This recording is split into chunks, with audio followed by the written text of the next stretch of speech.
Olá, professor Temístocles Cristelmo, estamos tratando aqui dos crimes de falso testemunho, fraude processual, favorecimento pessoal e favorecimento real.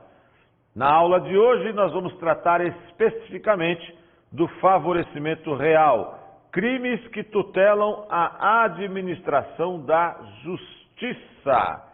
O favorecimento real está no artigo 349 do Código Penal, que diz: prestar a criminoso, fora dos casos de coautoria ou de receptação, auxílio destinado a tornar seguro o proveito de crime, detenção de 1 a 6 meses e multa, infração de menor potencial ofensivo, que pode aí e deve, dependendo com as circunstâncias do agente, ser beneficiado com as medidas despenalizadoras,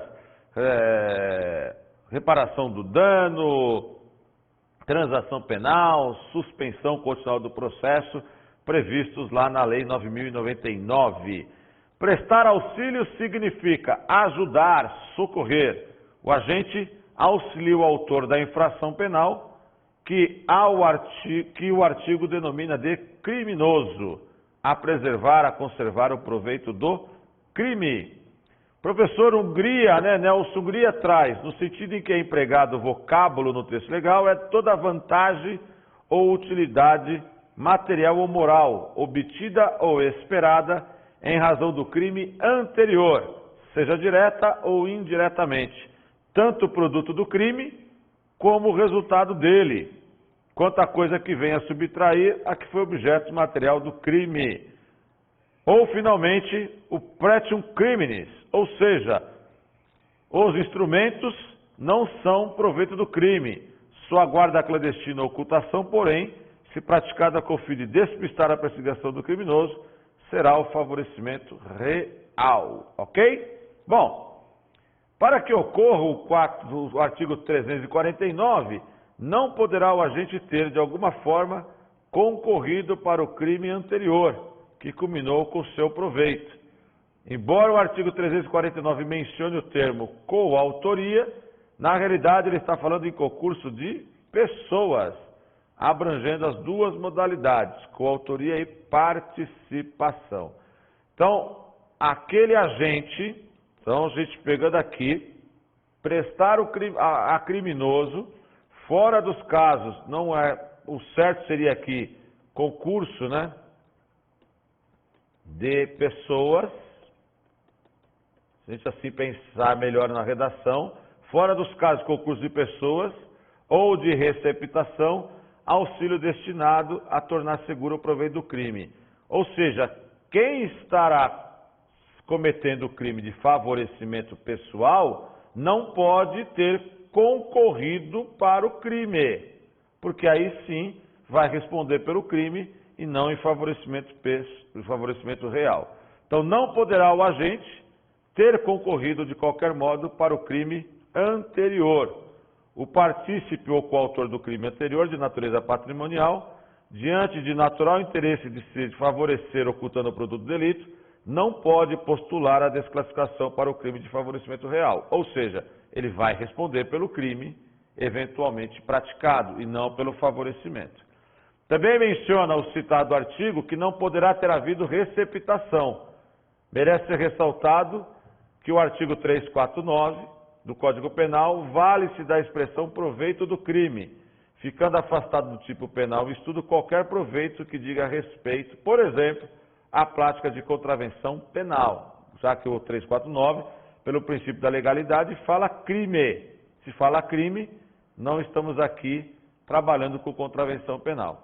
O agente que dá cobertura ao companheiro para que este realize a subtração não realiza o artigo 349, mas sim, como também falamos no crime de favorecimento pessoal, vai cometer o crime de patrimonial em coautoria ou participação.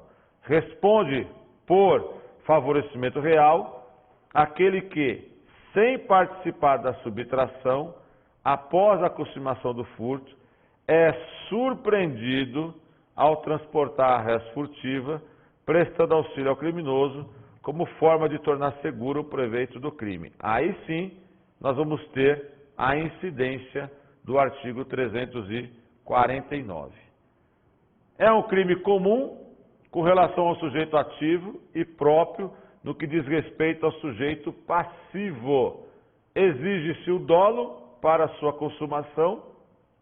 É um crime comissivo, podendo, no entanto, ser praticado via omissão imprópria, nos termos dos artigos 13, parágrafo 2º do Código Penal. É um crime de forma livre, a lei não exige uma forma para praticar a conduta. É um crime instantâneo, vai se consumar no momento em que favoreceu o agente do crime. Monossubjetivo, a lei não exige que seja praticado por mais de uma pessoa, embora possa ser praticado.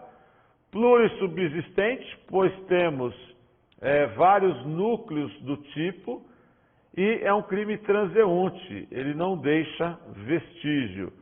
Sujeito ativo, qualquer pessoa, e o sujeito passivo é o Estado, mais precisamente, por se tratar do bem jurídico protegido à administração pública e à administração da justiça. O objeto material é o próprio proveito do crime.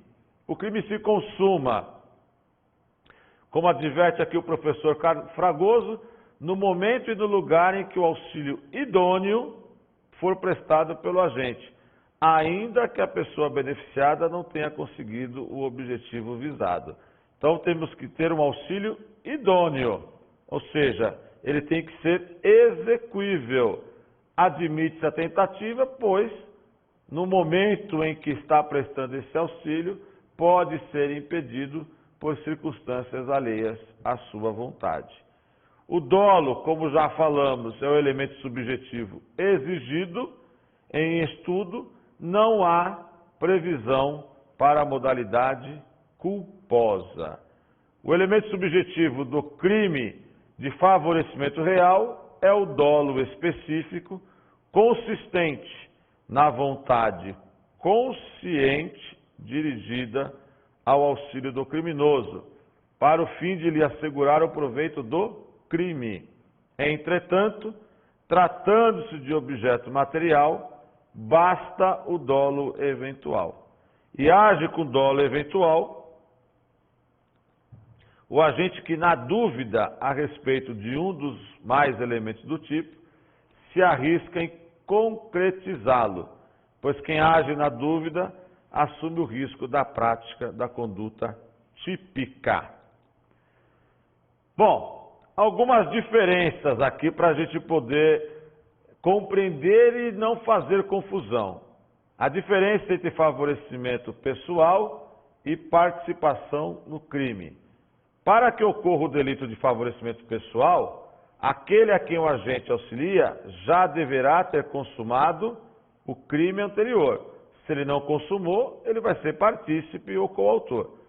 Se o auxílio, não importando sua natureza, for oferecido anteriormente à prática do crime, o agente deverá responder a título de participação no delito e não a título de favorecimento pessoal. Diferença entre favorecimento pessoal e favorecimento real.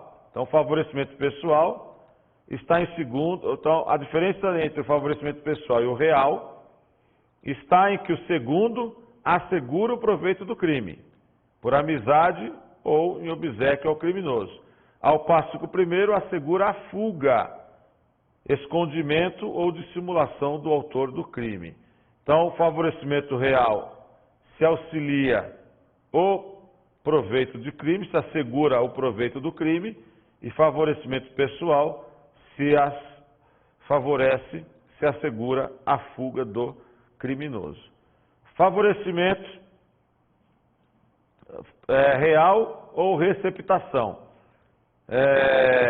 Restando comprovado nos autos que o agente guardou o bem proveniente de roubo, sabendo de sua origem ilícita, para assegurar o proveito do próprio sujeito ativo do delito antecedente, não há falar em receptação, mas em favorecimento real, cujo núcleo do tipo consiste em beneficiar o criminoso. E favorecimento real e furto, tratando-se de transporte de bem em benefício do autor do furto, sem que haja nos autos prova do intuito de lucro do agente, impõe-se a desclassificação para o crime de favorecimento real.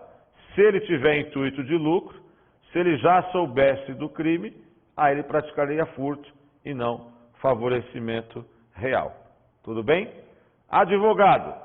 Advogado que, no exercício da profissão, é denunciado por receptação dolosa e favorecimento pessoal e real, em virtude de haver recebido, a título de honorários advocatícios, parte do produto do roubo, propiciando ainda aos autores da infração fuga para outro estado, em procedência da alegada atipicidade penal dos fatos, que constituem em tese os crimes capitulados na denúncia. Ou seja, o advogado pratica sim, se ele vier a receber, a título de honorários, parte do produto do crime de roubo, e ainda assim propiciar a fuga, além de responder por receptação, responderá também por favorecimento real e favorecimento pessoal.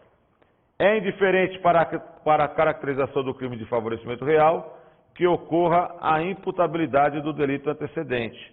Ou seja, não é porque quem praticou a conduta é um menor de idade e o menor de idade está cometendo um ato infracional, que quem der auxílio à fuga, quem favorecer o acusado, responderá ou pelo favorecimento real ou pelo favorecimento pessoal.